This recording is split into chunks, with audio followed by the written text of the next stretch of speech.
Hai, selamat siang. Perkenalkan, saya Septi Clara Bertarigan dengan NIM 2204 10054. Saya dari Program Studi Pendidikan Guru Sekolah Dasar, Fakultas Keguruan dan Ilmu Pendidikan Universitas Samudra. Pada kesempatan kali ini, saya ingin membuat video menunjukkan atau memperlihatkan perangkat pembelajar yang saya buat guna memenuhi tugas akhir mata kuliah pengembangan pembelajaran IPA SD. Nah, saya mengambil mata pelajaran IPAS kelas 4 fase B bab 4, yaitu gaya di sekitar kita. Tema yang saya pilih atau topik yang saya pilih yaitu pengaruh gaya terhadap benda. Capaian pembelajaran pada fase B yaitu peserta didik mengidentifikasi keterkaitan antara pengetahuan-pengetahuan yang baru saja diperoleh serta mencari tahu bagaimana konsep-konsep ilmu pengetahuan alam dan sosial berkaitan satu sama lain yang ada di lingkungan sekitar dalam kehidupan sehari-hari. Penguasaan peserta didik terhadap materi yang sedang dipelajari ditunjukkan dengan menyelesaikan tantangan yang dihadapi dalam kehidupan sehari-hari. Selanjutnya, peserta didik mengusulkan ide atau menalar, melakukan investigasi atau penyelidikan atau percobaan, mengkomunikasikan, menyimpulkan, merefleksikan, mengaplikasikan, dan melakukan tindak lanjut dari proses inquiry yang dilakukan. Tujuan pembelajaran yang saya ambil pada kesempatan kali ini yaitu 1. Setelah mendengar penjelasan dari guru, peserta didik dapat memahami pengaruh gaya terhadap benda. 2. Melalui percobaan, peserta didik dapat menganalisis bagaimana gaya memengaruhi gerak benda. Nah, izinkan saya untuk menunjukkan atau memperlihatkan perangkat pembelajaran yang saya buat. Di sini saya akan menunjukkan perangkat pembelajaran yang telah saya buat. Yang pertama itu adalah modul ajar. Nah, pada modul ajar ini tentunya terdapat informasi umum, yaitu yang pertama identitas modul, yang di dalamnya itu ada nama penyusun, instansi, tahun penyusun, jenjang sekolah, mata pelajaran, fase atau kelas, bab, topik, dan alokasi waktu. Nah, di sini nama penyusunnya adalah nama saya sendiri, yaitu Septi Clara Bertarigan. Instansi di sini saya kosongkan, teman-teman bisa mengisi dengan instansi sekolah teman-teman masing-masing. Tahun penyusunnya tahun 2024, untuk jenjang sekolahnya SD, mata pelajarannya ilmu pengetahuan alam dan sosial atau IPAS. Fase kelas di sini fase B dan kelas 4, yaitu bab 3, gaya di sekitar kita. Topiknya yaitu topik A, pengaruh gaya terhadap benda. Alokasi waktu di sini saya menggunakan 2 kali 35 menit. Jika teman-teman memerlukan lebih dari 2 kali 35 menit, teman-teman dapat menambahkannya di sini. Nah, selanjutnya itu ada kompetensi awal. Terdapat profil Pancasila, juga sarana dan prasarana. Di sini ada sumber belajar, yaitu buku Kementerian Pendidikan, Kebudayaan, Riset, dan Teknologi Republik Indonesia tahun 2021, Ilmu Pengetahuan Alam dan Sosial untuk SD kelas 4. Di sini ada bahan ajar, saya membuat bahan ajar flipping book, ada LKPD, laptop, dan proyektor. Nah, mengapa di sini ada laptop dan proyektor? Karena saya memerlukan laptop dan proyektor untuk menampilkan bahan ajar saya yang online berupa flipping book. Jika teman-teman tidak ingin menampilkan sesuatu bahan ajar ataupun sesuatu yang berhubungan dengan online, teman-teman bisa menghilangkan laptop dan proyektor di bagian sarana dan prasarana, tergantung dan disesuaikan dengan kebutuhan teman-teman sekalian. Nah, selanjutnya itu ada target peserta didik, ada modul pembelajaran di sini, modul pembelajaran tatap muka. Nah, kita masuk ke komponen inti. Yang pertama itu ada tujuan kegiatan pembelajaran. Nah, tujuan kegiatan pembelajarannya yang pertama itu, setelah mendengar penjelasan guru, peserta didik dapat mengidentifikasi pengaruh gaya terhadap benda.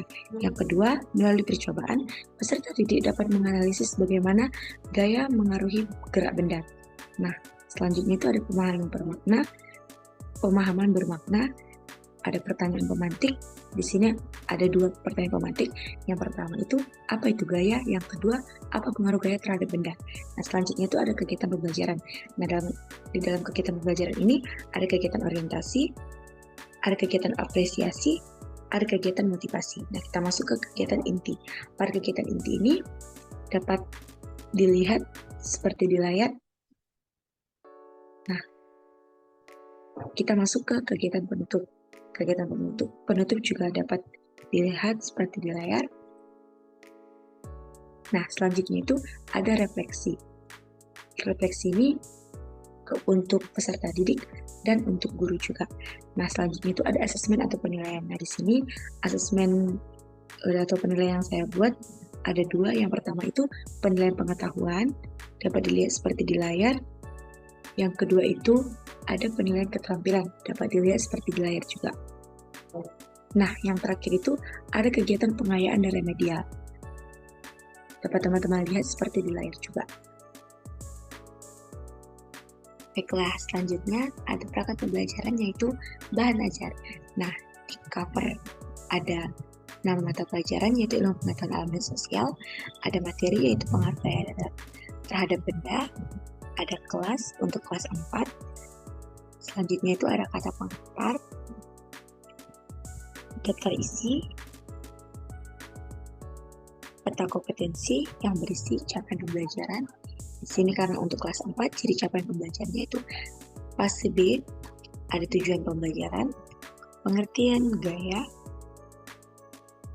jenis-jenis gaya. Di sini ada gaya gravitasi, gaya gesek, gaya magnet, gaya pegas, gaya listrik, gaya otot, dan gaya api.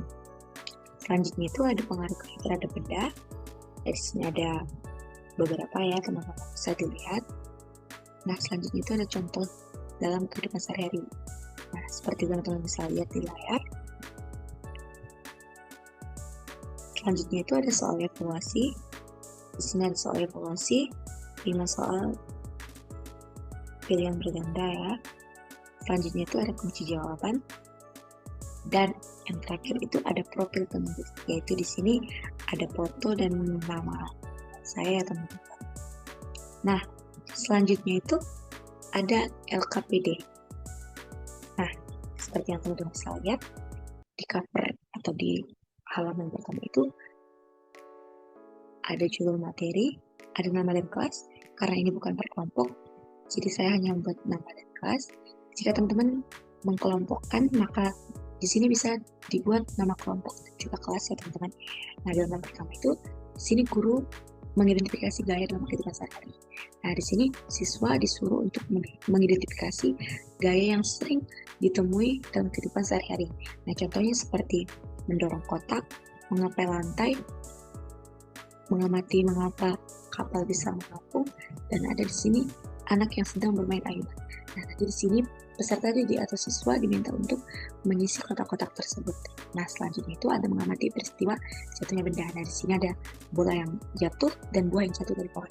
Nah, setelah mengamatinya, peserta didik akan diminta untuk mengisi titik-titik yang sudah tersedia pada lembar kerja peserta didik. Nah, di lembar terakhir itu ada aktivitas. Nah, pada aktivitas ini, guru akan mengajak peserta didik untuk melakukan aktivitas seperti di gambar tersebut.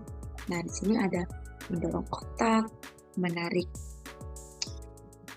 kotak atau troli, mendorong atau menarik pintu, dan menangkap bola. Nah, setelah itu, sebelahnya telah disediakan kotak yang harus diisi ataupun dicentang oleh peserta didik.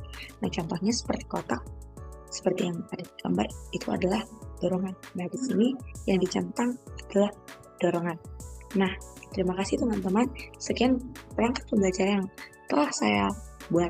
Nah, untuk instrumennya, karena di sini saya sudah masukkan instrumennya ke dalam LKPD ataupun LKPD yang telah saya buat sudah termasuk ke dalam bentuk instrumen. Nah, jadi saya sudah tidak membuat instrumennya di file lain. Nah, untuk teman-teman, terima kasih karena sudah mendengarkan dan menonton video saya. Saya ucapkan banyak terima kasih. Jangan lupa akses linknya di deskripsi video. Saya sudah menaruh link untuk teman-teman mengakses perangkat pembelajaran yang telah saya buat ke dalam bentuk Google Drive. Terima kasih teman-teman.